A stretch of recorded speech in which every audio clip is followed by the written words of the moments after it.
Sabe aquela sensação de que o mundo virou de cabeça para baixo e de repente todo mundo tem uma opinião forte sobre o seu trabalho? Pois é, nos últimos anos a gente viu o trabalho remoto, o famoso home office, ir do futuro do trabalho para o problema do trabalho. E no nosso universo de TI, onde a gente já respirava digital, essa montanha-russa foi ainda mais intensa. Imagina a cena. De um lado, o João, gerente de uma equipe de desenvolvimento numa empresa tradicional. A pandemia chegou e ele teve que mandar todo mundo para casa. João, um cara super dedicado, mas com uma mentalidade de gestão que vinha do presencial. Ele tentou replicar o escritório em casa. Ele instalou software de monitoramento de cliques, fazia reuniões de bom dia e de boa tarde, só para ver a cara de todo mundo, e cobrava relatório de horas trabalhadas detalhados. Ele ficava preocupado. Será que o pessoal está realmente trabalhando? Será que não estão de pijama assistindo Netflix? A equipe do João, claro, começou a se sentir sufocada. A produtividade real caiu. A criatividade mesmo foi pro ralo. E o que ele via eram gambiarras para tentar burlar o sistema. Gente simulando atividade virtual, fingindo presença online. O João já estava exausto e a equipe desmotivada. Agora, do outro lado, tinha a Maria. Ela liderava uma equipe de DevOps, que é a junção do desenvolvimento e operações. E o remoto já era parte do DNA deles. A Maria nunca se preocupou com a quantidade de cliques. Para ela, o que importava era a entrega. Ela investiu em ferramentas de automação, em pipelines de integração contínua, que são fluxos de trabalhos automatizados para entregar software, em métricas claras de performance do software. A equipe dela tinha autonomia para decidir como e quando trabalhar, desde que os resultados aparecessem. Enquanto o João via a produtividade despencar e os talentos fugirem, a Maria via a equipe dela cada vez mais engajada, mais inovadora e entregando com mais qualidade do que nunca.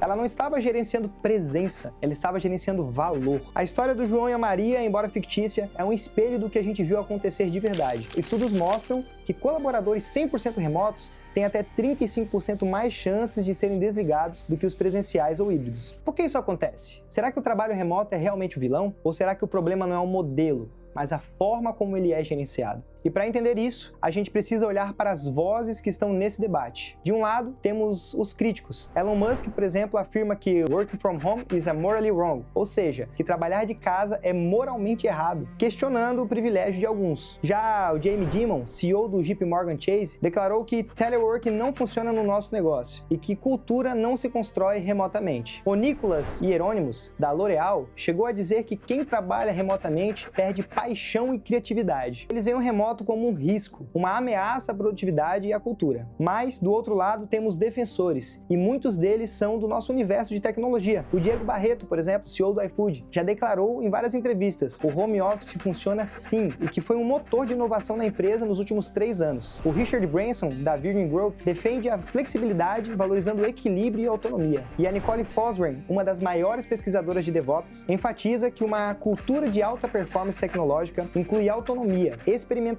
e feedback rápido. Ela, junto com nomes como o Werner Vogels da Amazon, com a sua célebre frase "You build it, you run it", que significa você constrói, você opera. E Damon Edwards, que diz que DevOps it's not a product, it's a culture. Ou seja, DevOps não é um produto, é uma cultura. E isso nos mostra que o trabalho remoto e distribuído é totalmente viável, mas não é mágica. Ele exige cultura, automação e métricas. O que esses defensores estão tentando dizer, e que a história da Maria ilustra perfeitamente, é que o problema não é onde se trabalha, mas o como se trabalha e o que se mede. E é aqui que o DevOps entra em cena, não como uma ferramenta, mas como uma mentalidade e um conjunto de práticas que aproximam desenvolvedores e operadores, promovendo automação, integração contínua, entrega frequente e feedback constante. Ele nasceu para isso, para quebrar silos, para dar visibilidade, para medir o que realmente importa, as métricas DORA, que vem de DevOps Research and Assessment, um conjunto de métricas como frequência de deploys ou quantas vezes você entrega software. Também o tempo que leva do código no computador até a produção, e taxa de falha de mudanças ou quantas vezes algo dá errado. Também o tempo médio para recuperação, ou quanto tempo leva para consertar um problema. Esses são a prova viva de que podemos medir a performance técnica de forma objetiva, sem precisar de um gerente olhando por cima do ombro a todo momento. E não é só as equipes de DevOps que se beneficiam. Grandes empresas que souberam aplicar essa mentalidade, mesmo que não chamem de DevOps, estão colhendo bons frutos. A Netflix, que nós falamos em um dos vídeos do canal, não só otimiza custos na nuvem, mas capacita os seus engenheiros engenheiros com visibilidade. O Spotify migrou para Google Cloud e usa métricas para garantir que o custo de cada nova feature ou funcionalidade seja medido contra o engajamento do usuário. Eles não estão preocupados se o engenheiro está no escritório ou em casa, estão preocupados com o valor que ele entrega. Mas é aqui que vem o alerta. Se o remoto é mal gerido, ele pode ser um tiro no pé. E aquele dado de que funcionários 100% remotos são 35% mais propensos a serem demitidos? Isso não é porque eles são menos capazes, é porque muitas vezes as empresas não adaptaram seus modelos de gestão. Elas tentam aplicar as mesmas lógicas do presencial em um contexto totalmente diferente. E vamos ser sinceros, muitas grandes empresas de fato não sabem se os seus programadores estão trabalhando ou produzindo. Elas confundem presença com produtividade e atividade com entrega de valor. É por isso que vemos notícias de exigências de retorno ao escritório, que em alguns casos funcionam como uma estratégia indireta para forçar demissões. É o dilema do controle versus a flexibilidade e os riscos jurídicos e emocionais de um remoto mal gerido. Como a decisão do TRT15, que considerou uma demissão por videochamada como ato constrangedor. E então, como nós, profissionais de TI e como empresas de software, devemos nos posicionar frente a isso? Aqui na Areópagos a gente defende o trabalho remoto sim, mas não um remoto ingênuo, um remoto inteligente, um remoto que mede por entrega, não por presença, combinando a mentalidade DevOps com disciplina. E isso coincide em alguns passos, começando com cultura de entrega e confiança. Primeiro, a gente precisa construir uma cultura onde a confiança é a base, como a Maria fez. O foco não é horas trabalhadas, mas valor entregue. Isso significa ter objetivos claros, comunicação transparente e feedback constante. É o que a Nicole Fosgren e o Damon Edwards defendem, uma cultura que empodera e dá autonomia. Depois, automação e visibilidade com DevOps. Em segundo lugar, precisamos automatizar tudo que for possível e ter visibilidade total das nossas entregas. Pipelines de CI/CD, que são integração contínua e entrega contínua. E monitoramento de performance com as métricas DORA. Isso não é só para agilizar o desenvolvimento, é para provar o valor do trabalho independente de onde ele é feito. É a gente que builda, é a gente que roda. Como diz Werner Vogels, inteligência financeira na entrega. É aqui que entra a perspectiva de gestão de custos que já abordamos. Ela não é só para a nuvem, ela é para a extensão lógica do DevOps, para o domínio do financeiro. É a disciplina que une finanças e tecnologia para garantir que cada centavo gasto em infraestrutura, em ferramentas, em licenças, esteja diretamente conectado ao valor de negócio gerado. E ela te ajuda a responder: quanto custa essa entrega? Qual o ROI, o retorno sobre o investimento dessa feature? Estamos usando nossos recursos de forma eficiente para gerar o máximo de valor? É a sua ferramenta para fugir do ruído de informação e ter vantagem sobre os seus processos. E a pergunta que fica é: você quer ser João, preso a uma mentalidade antiga e vendo seus talentos e a sua produtividade escorrerem pelos seus dedos? Ou você quer ser a Maria, que abraçou o novo paradigma e usou as ferramentas certas e transformou o remoto em uma vantagem competitiva? O dilema do trabalho remoto não é sobre o trabalho remoto em si, é sobre a sua capacidade de se adaptar, de inovar na gestão e de medir o que realmente importa. E aí, a história do João e da Maria te fez repensar a sua abordagem sobre o trabalho remoto? Qual desses pontos você acha mais críticos na sua realidade? Deixa aqui nos comentários, eu vou adorar ler e trocar uma ideia com você. Não esquece de curtir o vídeo se ele te ajudou e se inscrever no canal para não perder os próximos. Um abraço e até a próxima.